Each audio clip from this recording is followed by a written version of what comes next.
Are you supposed to say Merry Christmas yet? I feel like I've been saying Merry Christmas since July.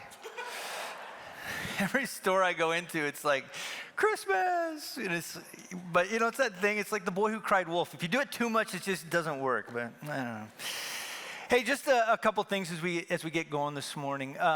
One is, especially for those of you that are listening on live stream, just as a reminder, we are bringing live stream to an end. By bringing that to an end, we don't mean we're pulling everything back. We're just trying to actually do things better.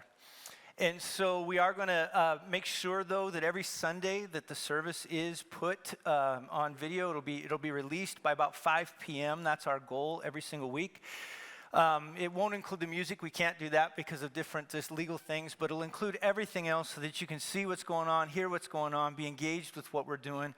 But my heart on one end is just to make sure if you're able, okay, that's the key thing. If you're able, I think we need to be here. We need to be together. We need to be worshiping as a family. If somebody's not able, though, we want to make sure that we love them and we care for them, we take care of them. And so we'll make sure that as we begin to pull that back also, that we don't lose contact with those of you that really do rely upon it. But what we're going to be doing today is we're going to be starting Advent. Now, for a lot of people, right, they see the word Advent. You might have grown up in maybe more high church, maybe Roman Catholic church. And you see Advent, and maybe your first reaction is to go, "Urgh." That could be your reaction, I don't know.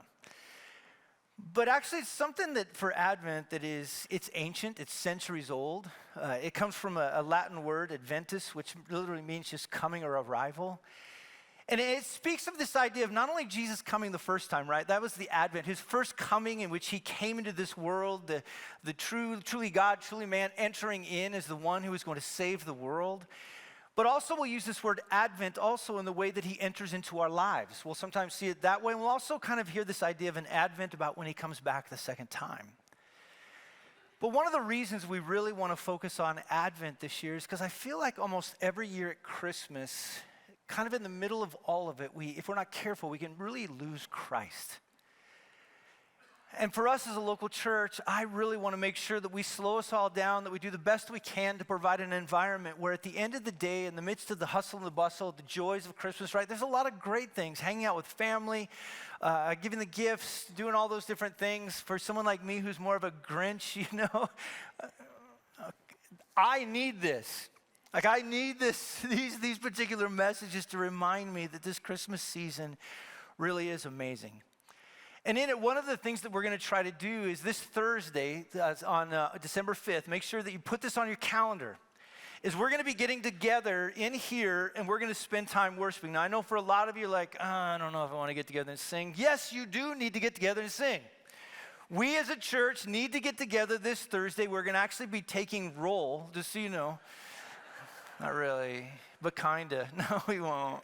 Take pictures maybe. But we really do. Let's make sure we're here.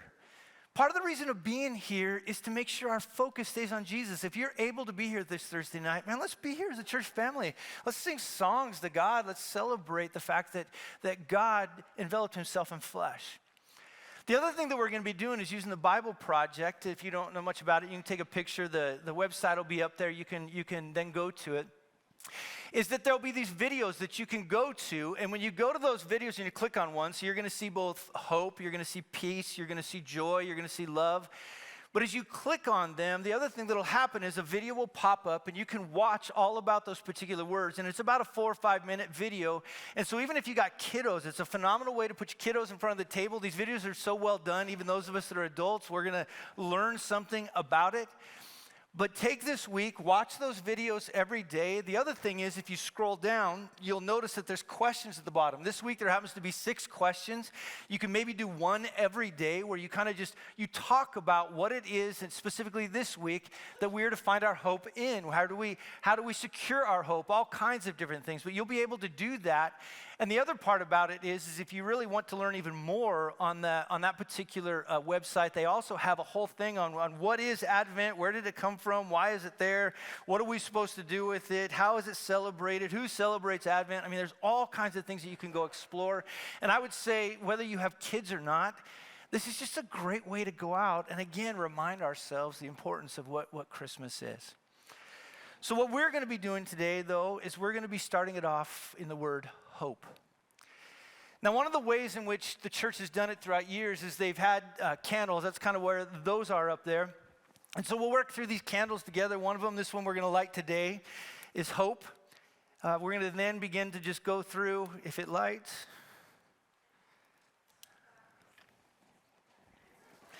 There's hope. We're also, thank you. My children would be so proud of me. There's also peace. We're going to be doing joy, and we're going to do love, and this is where we're going to end up, where we really do focus on Jesus. Now, what these candles do is, again, remind us. Now, the big thing about reminding us, though, that we need to be, in this particular case, reminded of, is that we have a hope of a good future. We all in this room have a hope of a good future good that changes us, I would even say, in the present.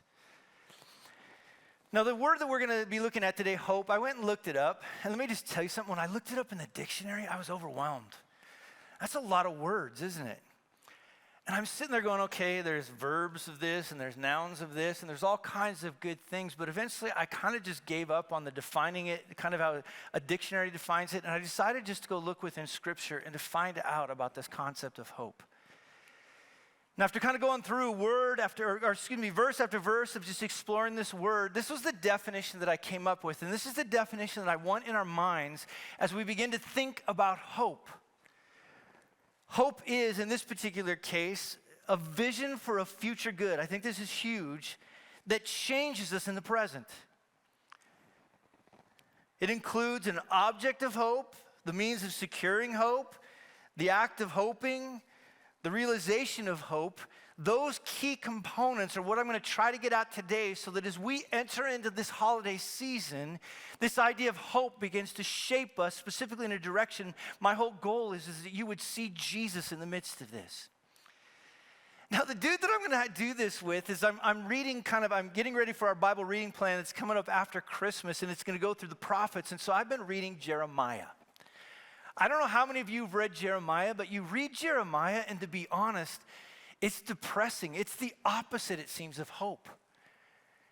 Man, I was reading it, and I'm like, dang, this dude, what the world? Now, on one level, it's kind of exciting, because when this guy first started off his ministry, he was about a 16-year-old. God called him, and I literally said to him, and he came to him, before I formed you in the womb, I knew you. Before you were born, I consecrated, I appointed you as a prophet to the nations. 16 years old. 16. In our culture, he would have just got his driver's license. And God is looking at him and saying, you're the guy that I'm choosing. What that says to all of us in this room, especially those of you in here that are teenagers, maybe early 20s, is don't you dare think of yourself as the future of the church. You are the church. And that means God doesn't just do big things through people over 40. God continues to do things even through teenagers. In fact, the Bible is loaded with people that God began the miraculous work in them that even transformed culture through teenagers, is that God's calling this guy and he's saying something, I've got something for you. Now, if you fast forward about 40 years, kind of in the middle of the 6th century BC, that's where we're at the time, he's put before Zedekiah, the king of Israel at that time. You can kind of find that in 2 Kings 25. We just finished reading that if you were reading the Bible reading plan just a few weeks ago. And his whole job is to tell Zedekiah, we got a problem. The Babylonians are outside the gate. They're going to destroy you. They're going to take over Jerusalem. There is no hope. There is the easy way where you just open up the doors, let them in, and then there's the hard way. You're going to try to fight. But let me just tell you this, you're going to lose. Now, Zedekiah, being the kind of king he was, he finds the people that tells him what he wants to hear. So he puts around himself this group of people that kind of, these priests and prophets that are like, dude, don't listen to him, man. You're the man. You're the king. You're the jefe. You're this and that, man. You can take him. You're the king of God's people. No way. But in the end of it, what it was is they were just offering him false hope. In fact, one of the passages that Jeremiah sends to this, or talks about, that God talks about with it, is he said, they have healed the wound of my people lightly, saying, peace, peace, when there's no peace. In other words, Jeremiah was coming with a message that said, King, you need to look deeper. This isn't a military thing. It's a spiritual thing. Your people have rejected God. You've rejected his covenant. Your people, in fact, all throughout the way that it talks about in the book of Jeremiah, your people have just committed adultery in a sense. In Jeremiah 2, that's why it says, be appalled, O heavens, at this. Be shocked, be utterly desolate, declares the Lord. For my people have committed two evils. They've forsaken me, the fountain of living water. They've hewed out cisterns for themselves, broken cisterns that can hold no water. In other words, you've placed your hope in the wrong place. Jeremiah 3, a voice on the bare heights is heard, the weeping and pleading of Israel's sons, because they have perverted their way. They have forgotten the Lord, the God. Now, a lot of you are sitting out there going, dude, I thought we were going to do this on hope.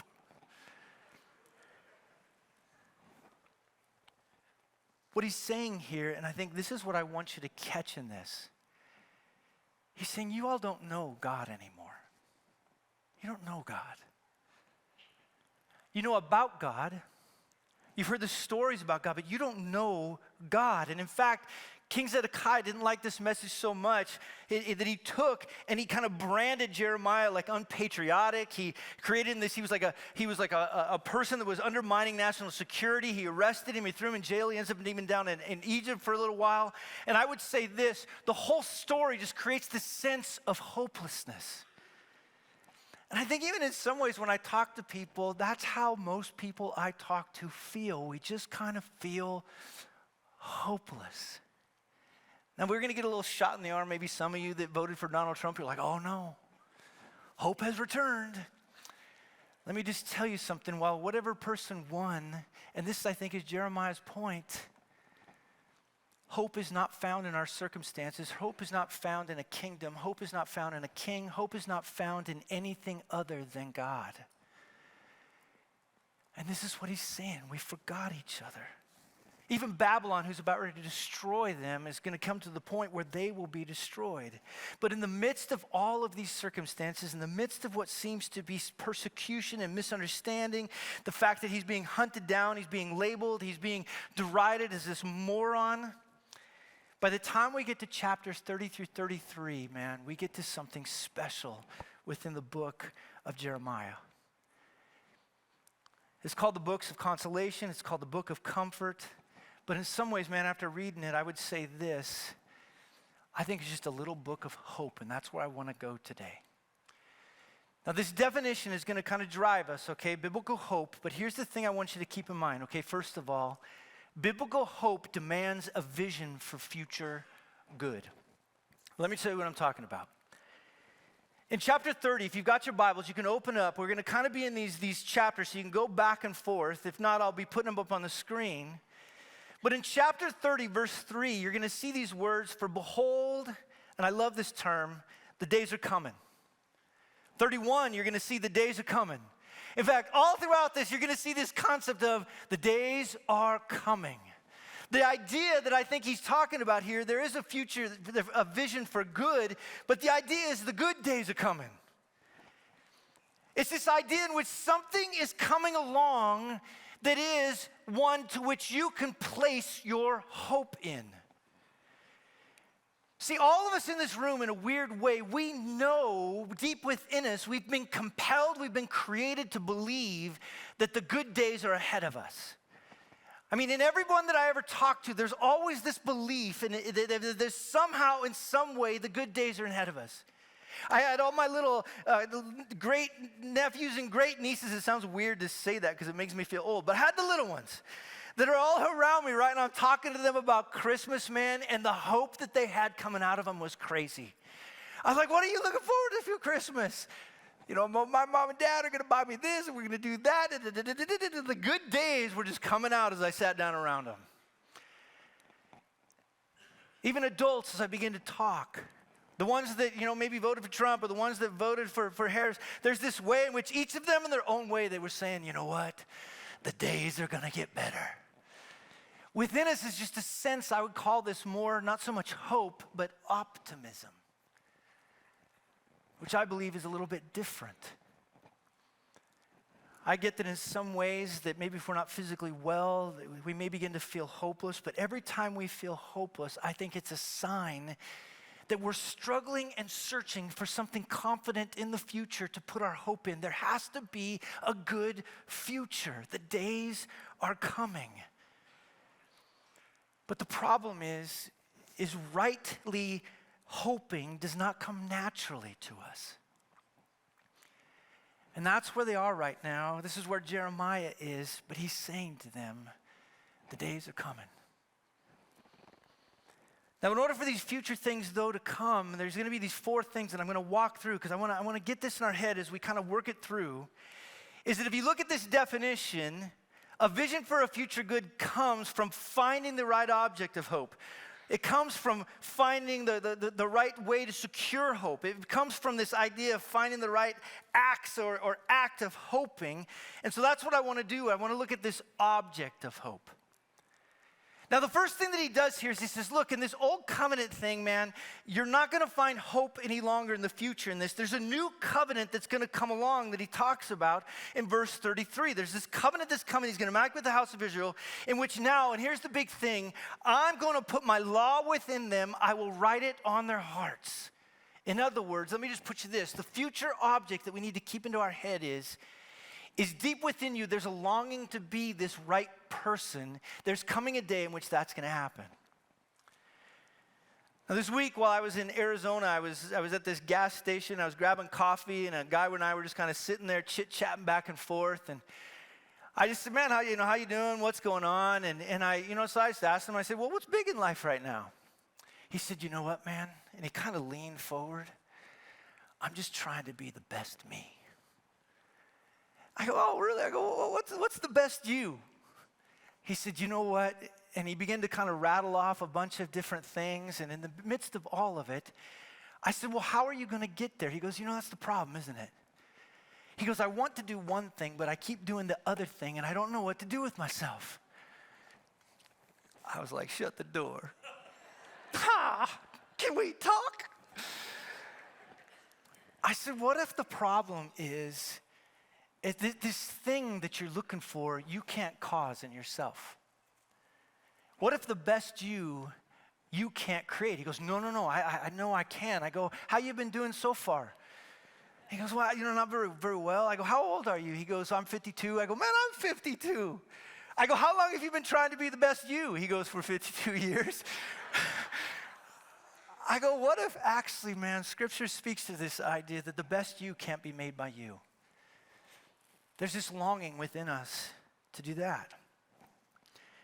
I think there's also this longing in us to be right with, again, we might call it maybe in some groups a higher power or somebody that's out there, but we're trying to be right with God. There's this way now in which Jeremiah comes in and he says, not only now am I going to make you right internally, but more importantly, I'm going to make you right with God. See, this idea of sin, iniquity that he uses here, this thing in an interesting way is keeping you from knowing him, which is keeping you from knowing why you were created. And there's going to come a time in which I'm going to make things right between you and God. I mean, all throughout the book of Jeremiah, that was the problem. Our people just aren't right with God. They don't know God. They don't love God. They don't follow God. And even as I sat across that guy, we sat in the gas station, this is kind of what we were kind of talking about. And again, this was probably about like a 7-8 minute conversation. But I looked at him and I go, your main problem isn't just you. Your main problem is with God. He finished. I finished. I don't even know where he went. I hope I threw some seeds out there. But not only is it to be right internally, not only is it to be right with God, but I think there's this other side of it that talks about it in Jeremiah 33:16. He talks about that there will one day be a time in which we will be safe. There will be this one time in which we'll be secure. As we sat around at Thanksgiving and I asked, people, what do you think about the world? How are things going? There was this constant theme, if I just want to be safe. I want my family to be secure. Not only do I want to be right inside, not only do I want to be right between me and God, but you can just sense this idea of I want the world to be right. This object of hope, this is what's so important. It's out there.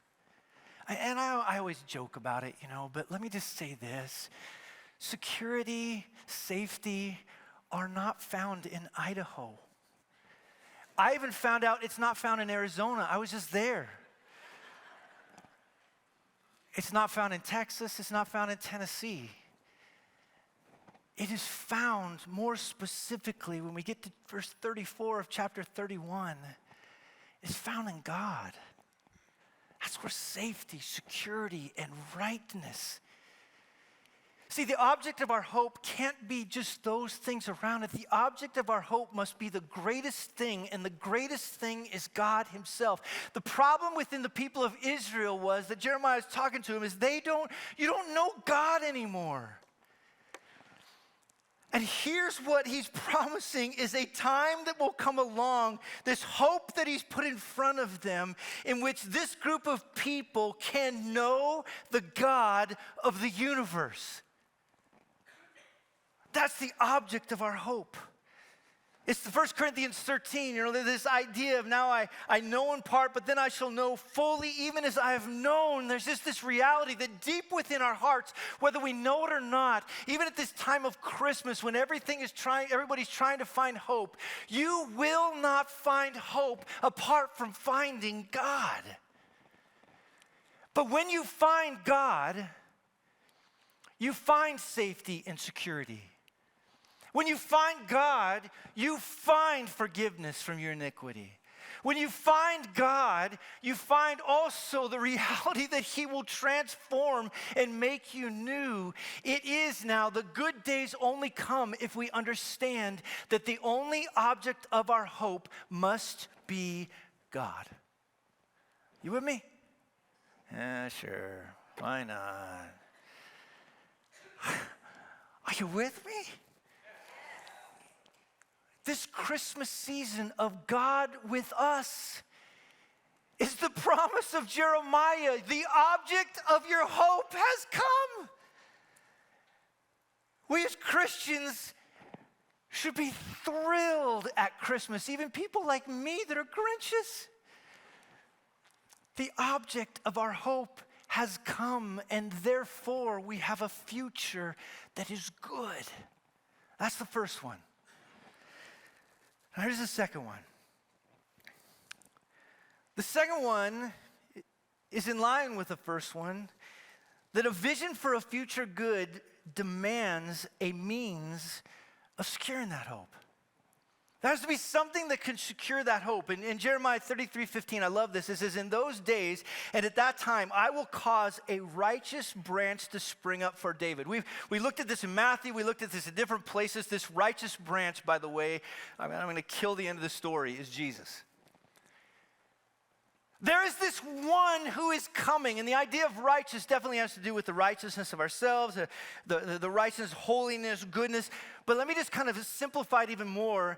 There is this one, this spring of David, who is coming, and he is going to make things right. He's the only one. No other one can make things right. You can't make things right. Your friend can't make things right. Your mom and dad can't make things right. The government can't make things right. Nothing can make things right. The only thing that can make right is this one who is coming, this branch of David, this root and this shoot, this one who is coming along. I think I fast forwarded too far, didn't I? Oh no, where'd I go? There we go. Not only that, but look at this. And he shall execute justice and righteousness in the land. See, not only is this person now that we're going to hope in, but this person now has a name. Like I said before, hope isn't optimism. It's not statistical certainty. It's not mathematical certainty or logical certainty or being wishy. Biblical hope, and get this in our heads, is based upon a person. All throughout, you'll see this, the Bible, is that hope is never based on circumstances or situations. Our hope is not found in horses or chariots. Our hope is not found in governments. Our hope is found in a person. Circumstances may get worse, but our hope is never in any way based upon them anyway. I think this is a lot of the big problem. We keep basing our hopes on things that can never secure the hope that we want. So when we talk about a vision for the future that's good, his point is Jeremiah, there's coming a day. The object of our hope is knowing God. The means of securing our hope is through this root of David, what Matthew calls the Messiah. So what about the act of hoping? What is it that we're supposed to be doing as we hope? Well, in Jeremiah 29:10, it's probably one of the more famous verses of Jeremiah 29. He says, "Thus says the Lord, I know the plans I have for y'all, declares the Lord. Plans for welfare, not for evil." And look at this word, to give you a future and a hope. We're not going to spend a lot of time here because it's going to be covered in the videos you go through the Bible Project. But this vision for future good days, is based on this idea that he has in here, this idea of hope. It's the Hebrew word kavah, which it literally means to just wait. Now, when I tell my children, wait, what do you think my children do? Some of you are going, yeah, they wait. No, they don't. I can't even wait myself.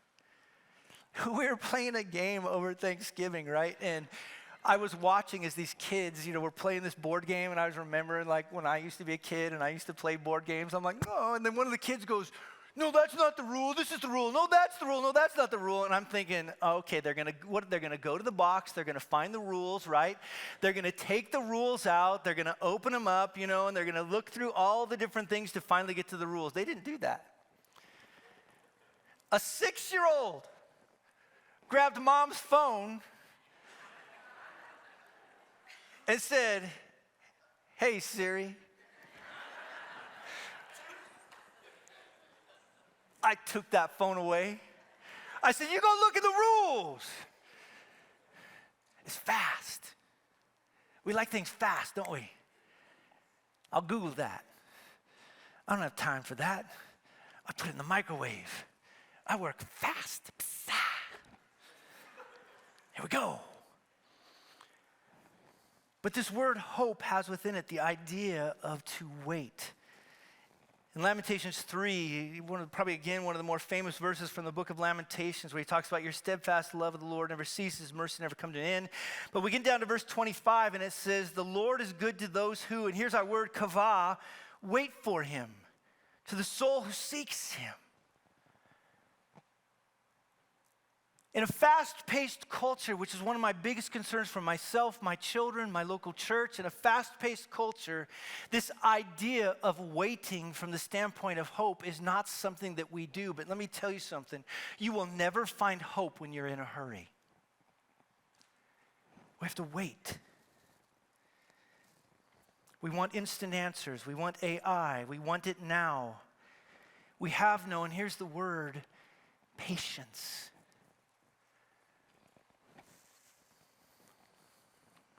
Romans 8:24-25, it talks about this idea. If we hope for what we don't see, it says we wait for it with, and here's this word, patience.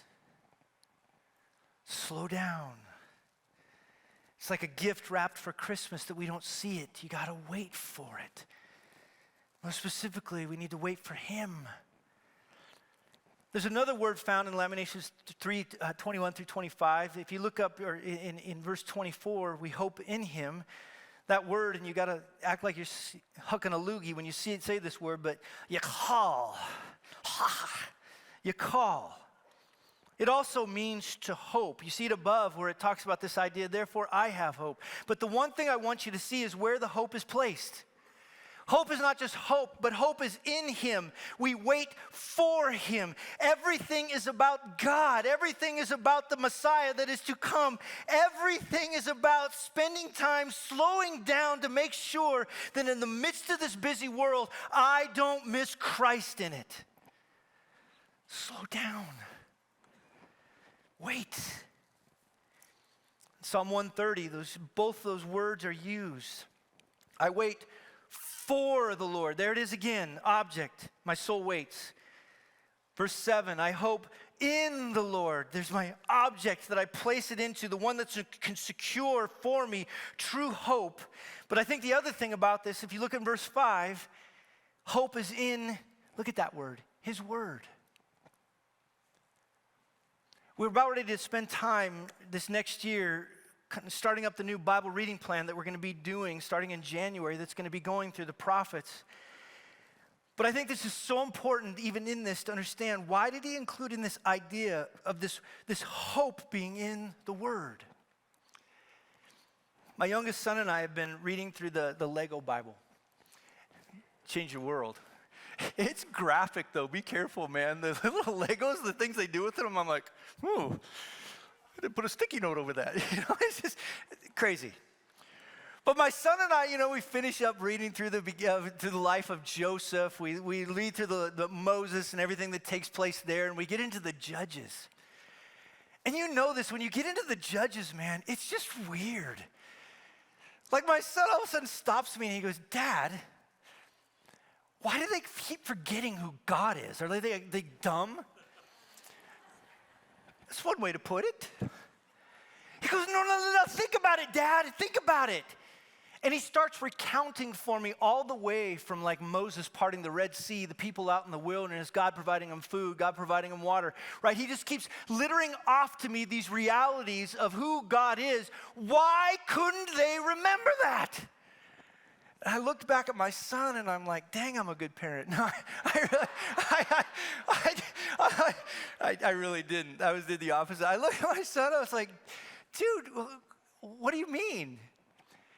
He goes, do they know who God is?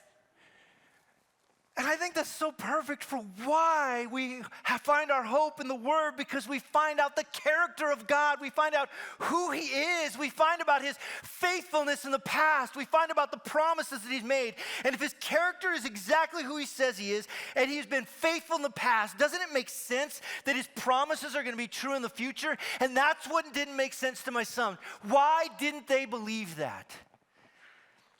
But the thing I loved about it is my son's mind was just absolutely fueled with imagination.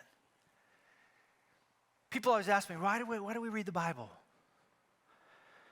We read the Bible because when our imagination's fueled with the right things, this waiting that we slow down long enough, what it does is it causes us now to find out who this God is that we're putting our hope in, His character, His faithful deeds, the promises that He's made. It fuels our imagination and reminds us that all of these things of earth that we might put our hope in, including ourselves, are not the thing to put our hope in. The God of the Word, the true God of Israel, the God over all things, that's the one that we're trying to know. That's the one that we're fueling our imagination with, so we can understand who He is, what He's done, with the belief that I can place all my hope in the future because of it. We need that constant fueling of our imaginations in that way. It's the right way to use the imagination. I think the other part about it, later on in Jeremiah 29, it causes us to seek Him with all of our heart. It's crucial. Let me go back to our definition. Biblical hope is a vision, but look at this, for a future good that changes us in the present. Let me just walk this through. The more and more that God becomes the object of my hope, the more and more that I see God as the only means of securing my hope, the more and more that I make God the ongoing, enduring pursuit of my life, something starts to happen to me that's incredible.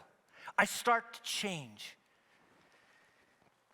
In Hebrews 6:19, it says, the more that I do that, I get an anchor for my soul. In 1 John 3:3, I begin craving holiness more and more. In 1 Thessalonians 1:3, I become more and more steadfast. In Romans 5:5, I begin to see myself more and more in Christ, and therefore less and less in shame. In Romans 5:2, 12:2, 15:13, joy begins to grow in my heart. 2 Corinthians 13:12, boldness begins to exude from me. The more that I go through this, I begin to change because my hope is no longer in in myself, no longer in my circumstances, no longer in people, no longer in things, but only in God. And watch out, when that happens to a person, we will never be the same.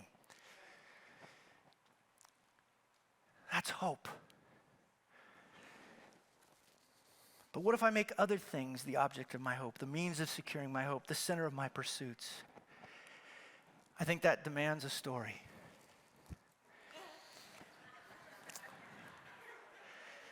In 1976, I see people nodding. Oh yeah, the good old days. I encountered the greatest action figure ever. See it? The Evel Knievel stunt cycle. Every day when I'd come home from school, I would watch KWGN. And on it, while I'm watching my cartoons, that commercial just got played over and over and over again. And let me just tell you this, it fueled my imagination. I was imagining myself, because one of the things you would do with it is you would wind it up. And then what you would do after you wound it up, you would hit a little thing and the thing would just go, greatest action toy ever. That became the object of my hope. Now, every little kid knows the means of securing it is Santa, but I didn't really believe in Santa. My dad ruined it. I saw him trying to be it. I'm destroyed to this day. But mom and dad became the means of securing it. I remember going to mom and dad. I still remember this as a little kid going, now check it out. This is the greatest action figure ever. I think I need it. And I walked away having fueled my hope. I walked away having found the means of securing it. And then I came home one day with under the tree was a box that kind of looked like that. I'm like, shut the door. I would literally take that box and I would pretend like I already had it. I'd be, you know, I was just like, I was in a very cool way in the act of hoping, man. I was imagining myself playing with everything was good. In my vision of the good life, I had that. And on Christmas morning, when I woke up, I got it. Yeah. Now, no, don't clap yet. Oh, no. Because there's next year. But in that weird moment, the vision of hope had come true, and I still remember winding that thing up and having the greatest action figure ever. You kids think you got good action figures? That's Evel Knievel. That was 1976. In 1977, I went to this thing called Frontier Days, largest outdoor rodeo in the world, and I saw a group of Native Americans in what's called the Indian Village, and they were hitting their drums. And in 1977, I decided, I need a drum. Now, you tell your parents you want a drum, parents are like, oh, no, you don't. You don't need a drum. But man, but I saw them hitting the drum, man, I'm like, oh, I need that drum. Man, can you imagine? Ta, ta, ta, ta, ta, ta, ta. My family would gather around, right? We'd have a moment together while I played the drum for them, right? My mom would be screaming, go outside. Kids, that's what your parents used to tell you. But what did I do? The object of hope was the drum. And so I went back to the people that could secure it, Mom and Dad. I sat down, I said, Mom and Dad, I got great ideas. We don't have to go to Cheyenne Frontier Days. We can have it right here in our house. I got it. When I came home from school one day, I saw this.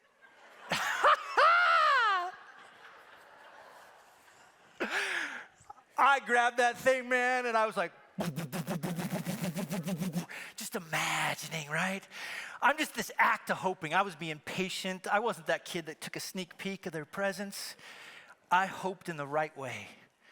but I would beat on that thing every day, imagining my family gathered around while I awed them with my drummingness. And then Christmas Day came. Lego logs.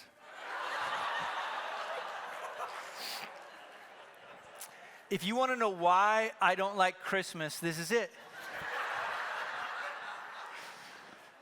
I got a wound deep inside of me. Now, I put that up there, and it's kind of funny. But I think that kind of models, the way we do things way too much. We, I think, fuel our minds with a lot of the wrong stuff. Again, what I'm going to say right now isn't like anti-movie or anti-TV shows or anti-politics or anti-anything like that. I'm not saying those things don't have their place, but they're not the place. I think a lot of the reason maybe we struggle at different points with hope is because we've placed our hope in wrong things. It just feels empty. Yeah, sometimes we get what we want, right? Like at the end of it, we're like, okay, I've fueled my imagination with it. I've sat down, I've looked at, not Etsy, but what's it called? The thing you look at with all the pictures on it. And right now, Lord, I'd like to pray for them. Pinterest. Right, for the rest of us, right? We sit down, we watch TV, we feed our minds so full of things, and if you're not careful, that becomes your hope.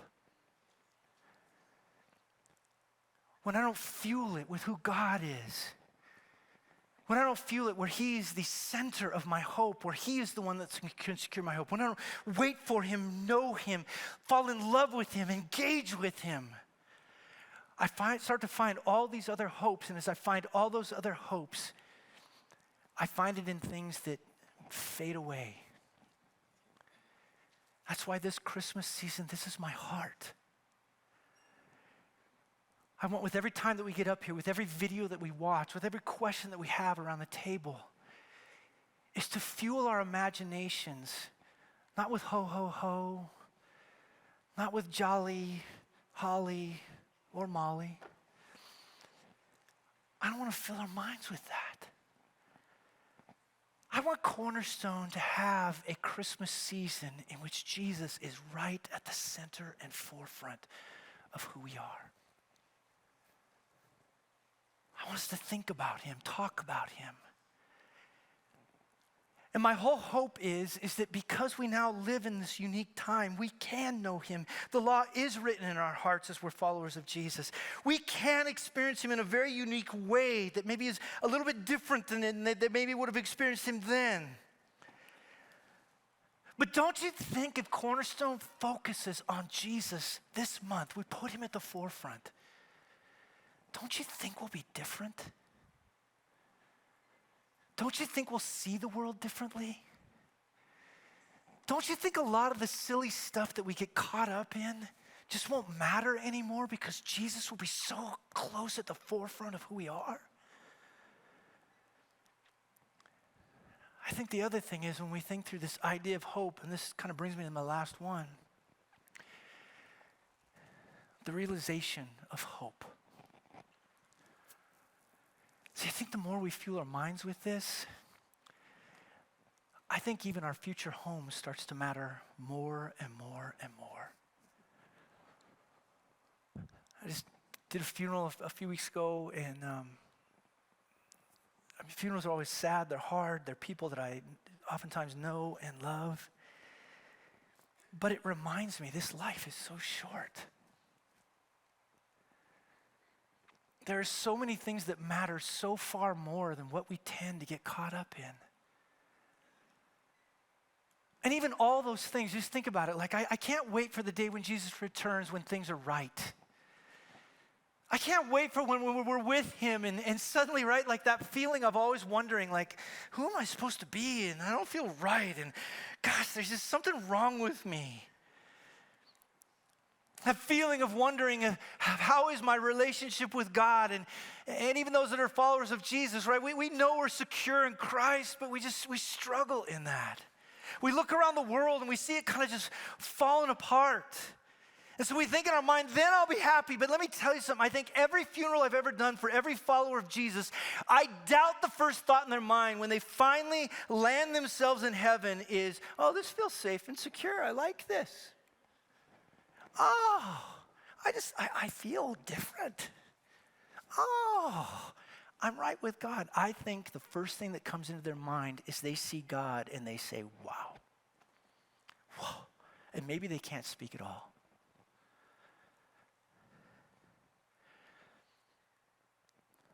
I think at Christmas, with all the gifts we get,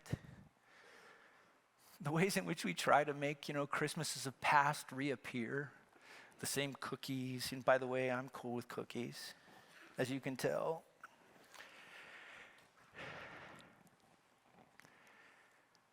But if Jesus isn't at the center of it, who cares? And that's my hope for Cornerstone, is that we'll finish this month and we have spent time knowing Jesus. And all of us will be different because we focused on that. Is everybody with me? Yeah, some of you are like, I don't know. We'll see. Are you with me? Okay, that's a little better. We'll work on that as the weeks go along. But what I want to do now is I want to finish with a song. So if I could have everybody stand up. That I was watching, I don't know, when did I send it to you? 2 weeks ago? You sent it to me? I sent it to you. He sent it to me. We'll go with that. Just depends if you like your job. You sent it to me. I'm just kidding, I'm kidding. Okay, he sent it to me, but I remember sending it back somehow. I feel like I'm talking to my wife right now. But no, listen to me. The object of our hope is Jesus. The only means of securing our hope is Jesus. And right now, the act of hoping we're about ready to do, don't be thinking about whatever game's going on right now. Don't be thinking about all the ways in which we're trying to get to the parking lot. Who are we going to be with? Just right now, wait. Just be here. Okay, is everybody here? Here? Let's just be here as we focus on Christ. And all God's people said, amen.